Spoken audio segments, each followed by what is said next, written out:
જય Shri Krishna. Good morning. કેમ છો બધા? તમે બધા મજામાં આનંદમાં હશો, કુશલ મંગલમાં હશો. ચાલો એવી ઈચ્છા અને આશા સાથે નવા દિવસની નવા બ્લોગની શરૂઆત કરી જ દીધી હતી. મેં લગભગ તો મેં વહેલી સવારથી જ કરી દીધી, પરંતુ કન્ટેન્ટ લીધા જ નહોતા કારણ કે લાઇટે નહોતી અને ધોધમાર વરસાદી માહોલ થઈ ગયો આખું ઘર, અને એટલી ઠંડક થઈ ગઈ ને. વરુણદેવ 2-3 દિવસથી તો એકી સાથે મહેરબાન થઈ ગયા છે. ચારે કોર વરસાદી માહોલ એટલો સુંદર થઈ ગયો છે ને, ઠંડક થઈ ગઈ છે. અને એટલું ભેજવાળું વાતાવરણ વધી ગયું છે ને કે તમે જોઈ શકો. હમણાં તમને હું આગળ બતાવીશ, તમે જોઈજો. કારણ કે ખૂબ વરસાદ થયો અમારે તો અમરેલી ગુજરાતથી છું હું, એટલે અમરેલીમાં તો ખૂબ વરસાદ છે ભાઈ. 2 દિવસથી તો ખૂબ છે, રાત ને દિવસ ધોધમાર. સારું ને, ભગવાને જો આ બધું કરે ને એ ટાઈમે જ કરે. ઘણીવાર આપણે આગળ ખૂબ બફારો ને ગરમી હતી ને ત્યારે એવું વિચારતા હતા કે હવે તો ભગવાન વરસાદ આવે ને તો ઠંડક થાય, હવે તો વરસાદ આવે ને તો ઠંડક થાય. જો કુદરતી એસી આવી ગઈ ભાઈ. ઇલેક્ટ્રિક એસીનો ઉપયોગ કર્યો, ખૂબ ઉપયોગ કર્યો. રાત ને દિવસ બપોરે એસી વગરનું રહેવાય નહીં. સાંજે પણ એટલો બફારો ને ગરમી હોય કે એસી તો ચાલુ કરવું જ પડે. બધાના ઘરમાં, હર ઘરમાં એસી ચાલુ હતા અત્યાર સુધી, હમણાં સુધી. અને હવે કુદરત મહેરબાન થઈ ગયા ને તો એસી પણ બધાના બંધ. અને કુદરતી એસીમાં રહેવાની એટલી મજા આવે ને. જો આજે હું તમને બતાવું કે સીધી ડાયરેક્ટલી વરસાદી માહોલ બતાવીશ અને મારી રસોઈ બતાવીશ. સવારના વોકિંગ કરવા ગઈ ને હું, ત્યાં થોડો વરસાદ રહી ગયો ને તો વોકિંગ કરવા ગઈ તો વોકિંગ એ બહુ ઝાઝી થઈ જ નહીં. આજે તો થોડુંક ચાલીને ત્યાં વરસાદ આવવા લાગ્યો ને ત્યાં નીચે આવી ગઈ. અને ઘરની અંદર જ મેં એક્સરસાઇઝ, વ્યાયામ એ બધું, કેમ કે વરસાદ હોય એટલે બધું બહુ સરસ થાય, કારણ કે ટાઈમથી ટાઈમ જ હોય. ચાલો જો, રીંગણા બટેટા બપોરની રસોઈ છે. રીંગણા બટેટા, વટાણા અને અડધું ટમેટું નાખી અને કોથમીરનું પાવડર નાખી દીધું અને સરસ જો મસ્ત સુંદર શાક બની ગયું એટલે રોટલા બનાવી નાખ્યા. આ સમયે મારા હસબન્ડ પણ પલળીને આવી ગયા હતા વરસાદના. અને જો થોડો વરસાદ રહી જાય ને ત્યારે મેં કપડાં પણ ધોઈ નાખ્યા હતા. ફળિયામાં બેસીને ધોયા. આજે તો ફળિયામાં બેસીને જ કપડાં બધા ધોઈ નાખ્યા. પણ વરસાદ ખૂબ આવતો હતો ને એટલે રહેવા જ દીધું, એમનું એમ રહેવા જ દીધું. કારણ કે બધી જગ્યાએ આપણે પહોંચી ન વળીએ એટલે રહેવા જ દીધા. પછી એવું વિચાર કર્યો કે આપણે સ્પિન કરી નાખશું, મશીનમાં નાખી અને સ્પિન કરીને ઘરની અંદર પંખા હેઠે નાખી દઈશું બધા કપડાં. તો રસોઈ મારી ચાલુ થઈ ગઈ. આજે તો મારા હસબન્ડ આવ્યા એટલે જો બાજરીના 2 રોટલા, રીંગણા બટેટા વટાણાનું શાક અને રોટલી પણ કરવાની હતી. રોટલી એટલા માટે કે શ્રીખંડ પડ્યું હતું એટલે શ્રીખંડ ખાવાનું હતું, એટલે શ્રીખંડ એ ખાઈ લઈએ આજે.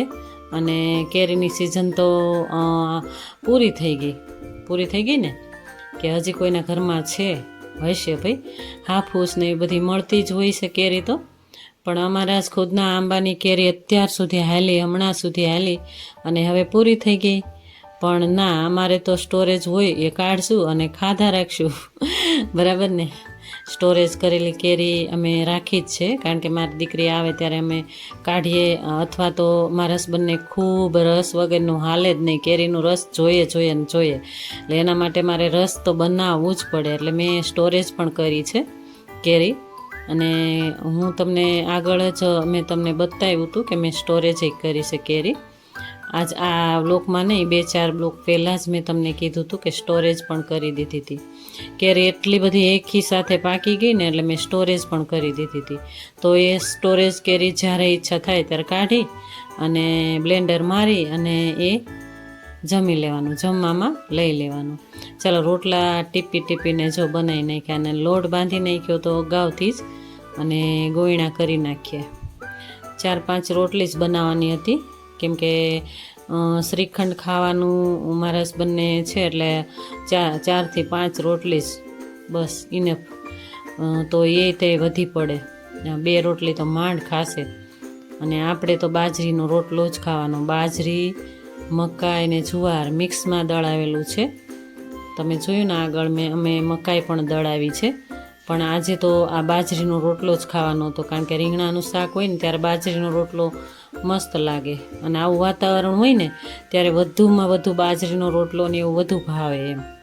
તો પણ રોટલી મેં કરી, અને જો તમને લાઈવ બતાવી દઉં કે રોટલી પણ મેં આવી રીતે જ કરી નાખી. અને જો હું વાળીને કરું છું, ફૂલકા નથી કરતી, તો તમને બધાને ખબર જ છે. જો ફૂલકા કેટલા સમયથી બંધ કરી છે ફૂલકા રોટલી બનાવવાનું. જો 2 રોટલા બનાવી નાખ્યા મસ્ત. તો વાળીને એટલી પતલી મસ્ત રોટલી બનાવી નાખીએ. ચાલો, રસોઈ તો બનતી જ રહેશે. ત્યાર પહેલાં અમારું ખેતર છે ને, ખેતરમાં પણ બહુ વરસાદ થયો, ખૂબ વરસાદ, બધી જગ્યાએ વરસાદ થયો.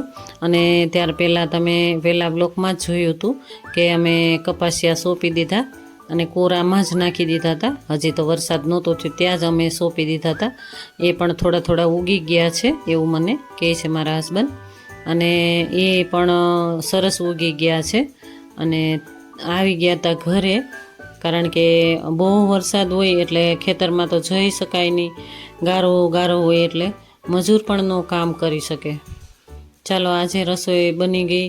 અને પહેલાં તો આ ઠંડીની ઋતુમાં કે મને ભૂખ લાગી છે, તો મેં કીધું ગરમ જ બેસી જાઉં જમવા. તો આ તમને હું બધું બતાવી રહી છું. જો આ શ્રીખંડ છે, અને પેલું છે એ થોડુંક આમથી ખમણ હતું. ખમણને વઘાર્યા નહોતા, એમ જ રહેવા દીધા હતા કે વઘારવા નથી, એમ જ ખાવા છે મારે. તો એ રસ્તામાં આવ્યા ને ત્યારે લેતા આવ્યા હતા. અને આ શાક બનાવ્યું હતું, એ રોટલી એ બધું ઘી લગાવી દો મેં કીધું રોટલીમાં, અને હું ગરમ રોટલી ઉતારું ને એ તમે જમી લ્યો. તો એને હું ગરમ આપું છું, અને એ જમવા બેસી ગયા. ચાલો, બધા મારા યુટ્યુબ ફેમિલી જમવા, એવું તમને બધાને કહે છે હમણાં તમે જોઈ શકો છો. જો હું રોટલી હજી ચાલુ જ છે, મારું કામ તો મારે ચાલુ જ છે. ચાલો, જો બધાને કહે છે ચાલો જમવા. પહેલી વાર કહી દીધું તું, જ્યારે જો બેસી જાઓ જમવા એમ કહે છે. અને મારી રોટલી પૂરી થઈ ગઈ. 5 રોટલી કે 6 રોટલી જ બનાવી મેં, તો 2-3 રોટલી તો ઇનફ થઈ ગઈ એમ કહેતા હતા. અને 1 રોટલો ખાઈ લીધો, કારણ કે ઠંડીના પલળીને આવ્યા હતા એટલે ભૂખ્યા થયા ભાઈ, ભૂખ બહુ લાગી. અને જો હવે પ્લેટફોર્મ સાફ કરી નાખીએ, પછી વાસણ પણ હું ત્યાં જ ધોઈ નાખું છું, ઉટકી નાખું છું. વાસણ એ સરસ ઉટકાઈ જાય ત્યાર પછી બધું સાફસૂફ થઈ જાય ને ત્યાર પછી જોઈએ, કારણ કે કપડાં બહાર પલળતા હતા. આ સમયે ધોધમાર વરસાદ પડતો હતો બહાર, અને હું મારા વાસણ, પ્લેટફોર્મ બધું સાફ કરી નાખું. આ સમયે અમે જમી લીધું, ત્યાર પછી વાસણ ઉટકી નાખીએ અને પ્લેટફોર્મ સાફ કરી નાખીએ. અને મારા હસબન્ડ જમી લીધું, અને તે કહે છે કે હું હવે હાથ ધોઈ નાખું. મેં કીધું હાથ ધોઈ નાખો અને ફ્રેશ થઈ જાઓ અને સૂઈ જાઓ, કારણ કે ઠંડીના આવ્યા હતા એટલે થાક એટલો બધો લાગ્યો હતો, એટલે એને થાક ખૂબ લાગ્યો હતો. એટલે મેં કીધું તમે છે ને સૂઈ જાઓ, હવે ઓઢીને સૂઈ જાઓ, જમી લીધું જ ને એટલે, કારણ કે બહુ થાકી ગયા હતા. પલળે ને એટલે ખૂબ થાક લાગે. તો બાઇક ચલાવીને આવ્યા એટલે ખૂબ પલળી ગયા હતા. તો પછી ત્યાં આગળ જ મેં ફળિયામાં બેસીને બધા એમના કપડાં, મારા કપડાં બધા ધોઈ નાખ્યા. જો એને કહું છું કે તમે હવે આરામ કરો, હવે બેસતા નહીં, હવે આરામ કરો અને મોબાઈલ મૂકી દો. મોબાઈલ અત્યારે જોતા જ નહીં, મેં કીધું સૂઈ જ જાઓ. એટલે કે હા, મારે આરામ તો કરવો જ પડશે, કારણ કે થાકી ગયો છું. એટલે સૂઈ જશે હવે. ઓઢીને મેં કીધું સૂઈ જાઓ. અમે બંને જણા વાતો કરીએ છીએ. અને ચાલો, જો વાસણ અને પ્લેટફોર્મ સાફ થઈ જાય ને ત્યાર પછી જ મારે આગળનું કામ કરવાનું હજી બાકી જ છે. હજી મારે તો ઘણું એવું કામ છે, એટલે હું તો સૂઈ જ ના શકું, કારણ કે કપડાં બહાર પલળે છે, વરસાદ ધોધમાર આવે છે બહાર, એટલે એ કપડાં બધા સંકેલવાના છે, લઈને મશીનમાં નાખવાના છે, સ્પિન કરવાના છે. અને ફળિયું પણ જોવાનું છે. ફળિયામાં પાણી પણ ભરાઈ ગયું છે, એટલું બધું વરસાદ બહાર ધોધમાર પડે છે. હું તમને વચ્ચે બતાવતી જાઉં છું કે કેટલો વરસાદ આવે છે.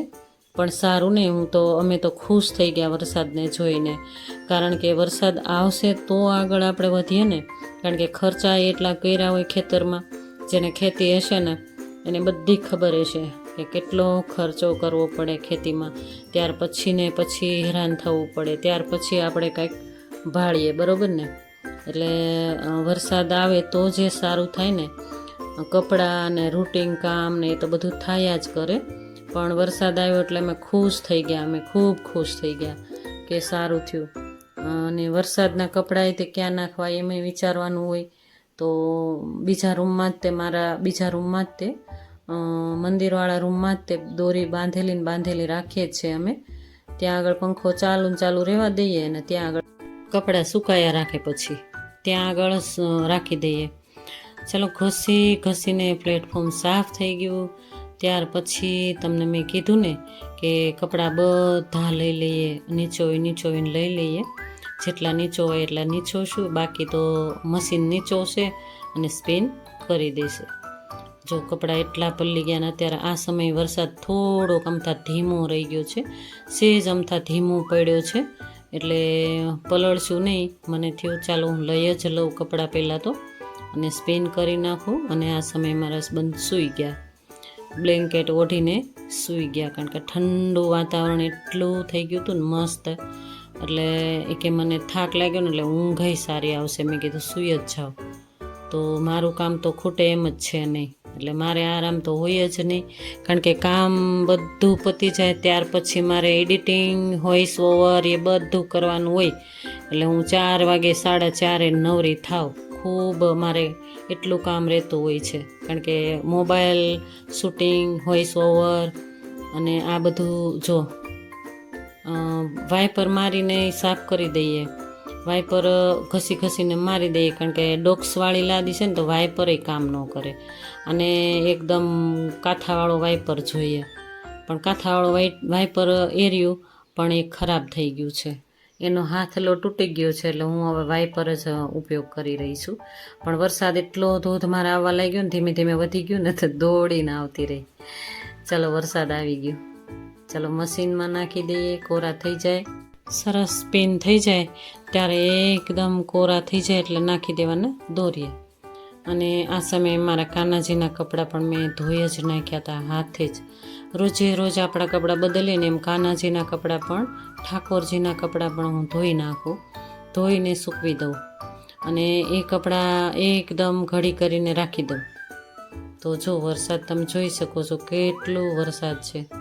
ચાલો અમારા ગામમાં વરસાદ આવો છે, તમારા ગામમાં કોના ગામમાં વરસાદ છે તો મને કમેન્ટમાં કહેજો. ચાલો આ વિડીયોઝ ગમે હોય તો લાઇક, શેર, સબસ્ક્રાઈબ કરજો. જો નવા છો તો એક સબસ્ક્રાઈબ કરીને જ જાજો.